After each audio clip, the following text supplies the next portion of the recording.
সবাইকে জয় যিশু। প্রভু যিশু খ্রিস্টের শক্তিশালী নামে আমি আপনাদের প্রত্যেককে হৃদয় দিয়ে স্বাগত জানাচ্ছি আমার এই চ্যানেল জীবন্ত ঈশ্বরের মণ্ডলীতে। একমাত্র ঈশ্বরেরই গৌরব হোক, আমেন। আমি ঈশ্বরকে ধন্যবাদ দিই সেই সমস্ত মানুষগুলোরই জন্যে যারা প্রতিদিনই ঈশ্বরের বাক্যের অপেক্ষায় থাকেন ও প্রতিনিয়ত ঈশ্বরের ধন্যবাদ ও গৌরব করেন। ঈশ্বরের শান্তি আপনাদের প্রত্যেকেরই গৃহে বর্তুক, আমেন। কেননা আমাদের উচিত প্রতিদিনই ঈশ্বরের ধন্যবাদ ও গৌরব করা, কেননা ঈশ্বরের দয়া ও মহাকরুণারই জন্যে আমরা প্রতিদিনই এই জীবন খাদ্য পাচ্ছি, যা আজ প্রচুর মানুষই পায় না, তাই না? তাই তো সমস্ত বিষয়ের জন্যই, দৃশ্য অদৃশ্য সমস্ত বিষয়ের জন্যই আমি খ্রিস্ট যিশুর নামে সেই পিতা ঈশ্বরের ধন্যবাদ করি। হালেলুয়া। আসুন আজকের অনুষ্ঠানে প্রবেশ করার আগে আমরা একটা প্রার্থনা করে নিই। প্রভু, তোমায় ধন্যবাদ দিই, কেননা তুমি সত্য ও জীবন, কেননা তোমার বাক্যই পথ, যা তুমি তোমার এই জীবন্ত মণ্ডলীর মধ্যে উপচিয়ে দিয়েছ। তাই তো আমরা সত্য জানতে পাচ্ছি, তোমার পথে চলতে পারছি, যার ফলে আমরা তোমার দেওয়া নতুন জীবন উপভোগ করতে পারছি। তাই তো তোমায় ধন্যবাদ। আমি প্রার্থনা করি তোমার রক্তে গড়ে ওঠা এই জীবন্ত মণ্ডলীর প্রত্যেকটা সদস্যদের জন্য তুমি প্রত্যেককে জ্ঞান দাও, তোমার পথে চলার শক্তি ও ধৈর্য দাও, যেন তারা শুধুমাত্র তোমাতেই আসক্ত হতে পারে। এই প্রার্থনা আমি খ্রিস্ট যিশুর নামে চাইলাম, আমেন। আজকের বিষয়, মিথ্যা দ্রুত, সত্য ধীরে কেন? আমি আবারও বলছি, আজকের বিষয় মিথ্যা দ্রুত, সত্য ধীরে কেন? আজকের বিষয়টা খুবই গুরুত্বপূর্ণ, কেননা আজ আমরা জানব যে সত্য কেন দেরিতে প্রকাশ পায়, কেন ঈশ্বর আমাদের অপেক্ষা করান, কেন শেষ পর্যন্ত সত্যই জয়ী হয়। তাই আসুন প্রভু যিশু খ্রিস্টের শক্তিশালী নামে আমরা প্রবেশ করি ঈশ্বরের বাক্যের গভীরে। তাই হোক, আমেন। আজকের বিষয়টা খুবই গভীর। সত্যের বাতি কেন ধীরে জ্বলে? মিথ্যা খুব দ্রুত ছড়িয়ে যায়, কিন্তু সত্য কেন ধীরে ধীরে প্রকাশ পায়? কেন এমন হয়? বাইবেল কি বলে এই বিষয়ে? আমরা দেখি লুক 8:17 কারণ এমন গুপ্ত কিছুই নাই যাহা প্রকাশিত হইবে না, এবং এমন লুক্কায়িত কিছুই নাই যাহা জানা যাইবে না ও প্রকাশ পাইবে না।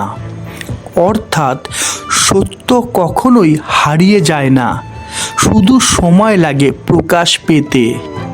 আমরা দেখি যোহন 1:5 আর সেই জ্যোতি অন্ধকারের মধ্যে দীপ্তি দিতেছে, আর অন্ধকার তাহা গ্রহণ করিল না। অর্থাৎ অন্ধকার মানে মিথ্যে সহজে খুব দ্রুতই ছড়ায়, কিন্তু আলো অর্থাৎ সত্য স্থায়ী হয়। সত্যের বাতি ধীরে জ্বলে কারণ তা গভীর ও শক্তিশালী। সত্য ধীরে বাড়ে, ঠিক বীজের মতো।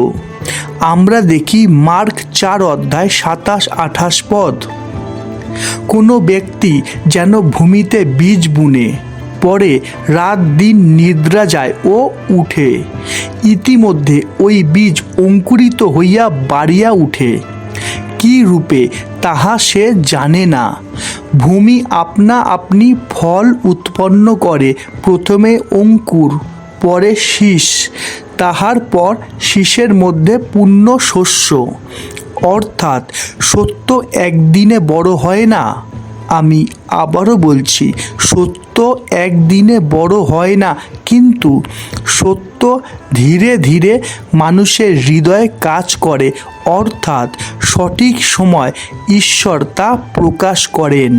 যেমন লেখা আছে, আমরা দেখি উপদেশক 3:11। তিনি সকলই যথাকালে মনোহর করিয়াছেন, আবার তাহাদের হৃদয় মধ্যে চিরকাল রাখিয়াছেন। তথাপি ঈশ্বর আদি অবধি শেষ পর্যন্ত যে সকল কার্য করেন, মনুষ্য তাহার তত্ত্ব বাহির করিতে পারে না।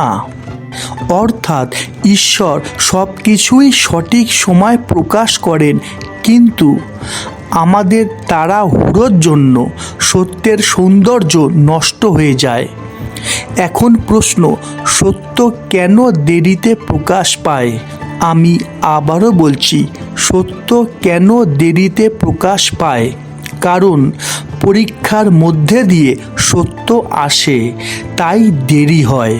যেমন লেখা আছে, আমরা দেখি 1 পিতর 1:7।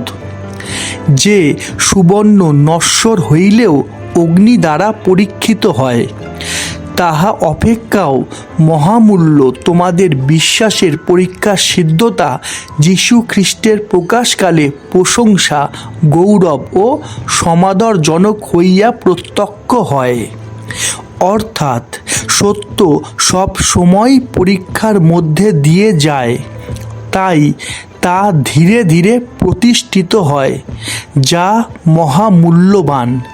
কেননা শেষ পর্যন্ত সত্যই জয়ী হয়েছে, জয়ী হচ্ছে আর জয়ী হবে। হালেলুয়া। আমরা দেখি যোহন 8:32।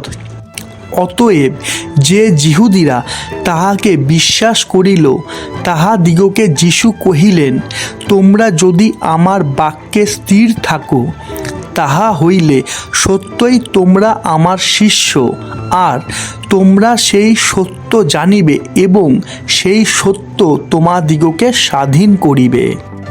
অর্থাৎ মিথ্যে কিছু সময়ের জন্য জয়ী মনে হতে পারে, কিন্তু সব সময় শেষে সত্যেরই জয় হয় ও হবে। হালেলুয়া। অর্থাৎ নিশ্চিন্তে থাকো, কেননা গোপন কিছুই নেই, একদিন সত্য প্রকাশ হবেই। মিথ্যে দ্রুত ছড়ায় ঠিকই, কিন্তু সত্য চিরস্থায়ী হয়। তাই তো লেখা আছে, আমরা দেখি হুবক্কুক 2:3।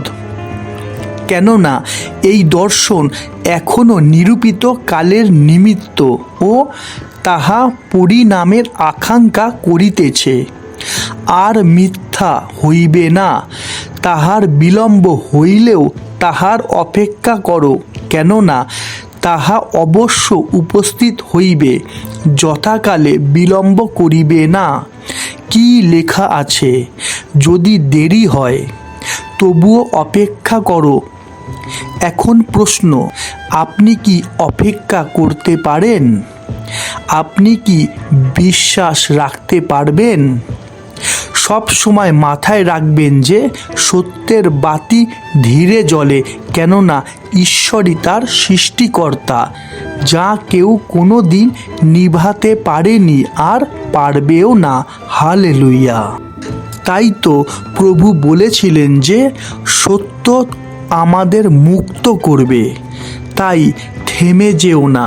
হ্যাঁ, তাই থেমে যেও না, ক্লান্ত হয়েও না, কারণ যদি তুমি সত্যের পথে থাকো তাহলে আলো আসছে। হালেলুয়া। তাই আমাদের সহ্য করতে হবে, কেননা ঈশ্বর আমাদের জীবনে কার্য করছেন। যদিও আমরা তা দেখতে পাই না, তবুও আমাদের বিশ্বাস করতে হবে। যেমন মাটির নিচে অনেক দিন ধরে বীজ থাকে, তারপর তা একদিন গাছ হয়ে দেখা যায়, তাই না? অর্থাৎ দেরি মানেই ব্যর্থতা নয়। হ্যাঁ, দেরি মানেই ব্যর্থতা নয়, কেননা ঈশ্বরের প্রতিশ্রুতি কখনো ব্যর্থ হয় না। শুধু সময়টা আমাদের প্রত্যাশার থেকে আলাদা হয়। তাই আপনার জীবন যদি ধীরে চলে তাহলে ভাববেন না যে আপনি পিছিয়ে পড়েছেন, কেননা ঈশ্বরই আপনাকে পরিস্থিতির দ্বারা তৈরি করছেন একটা বড় আশীর্বাদ আপনাকে দেওয়ার জন্যে। হালেলুয়া। তাই চিৎকার করবেন না, কাঁদবেন না, ভেঙে পড়বেন না, ক্লান্ত হয়ে থেমে যাবেন না। আশা করি আজকের বিষয় থেকে আমরা অনেক কিছুই শিখতে ও জানতে পারলাম, তাই না? আমরা জানলাম যে সত্য দেরিতে আসে, কিন্তু আপনার জয় বাধ্যতামূলক, যা কেউ আটকাতে পারবে না, কেননা ঈশ্বর আপনার সহবর্তী। আমরা দেখি রোমিও 8:31 এই সকল ধরিয়া আমরা কি বলিব? ঈশ্বর যখন আমাদের সপক্ষ, তখন আমাদের বিপক্ষ কে? হালেলুয়া। আশা করি আমরা জানতে পারলাম যে কেন মিথ্যা দ্রুত ছড়ায় ও সত্য কেন দেরিতে আসে, তাই না? ঈশ্বর প্রত্যেককে তার পথে চলার ধৈর্য ও শক্তি প্রদান করুন। আমেন। আজ এতটাই। আবার দেখা হবে ঈশ্বরের জীবন্ত বাণীর নতুন কোনো শিক্ষা নিয়ে। ততক্ষণ সবাইকে জয় যিশু, জয় যিশু, জয় যিশু।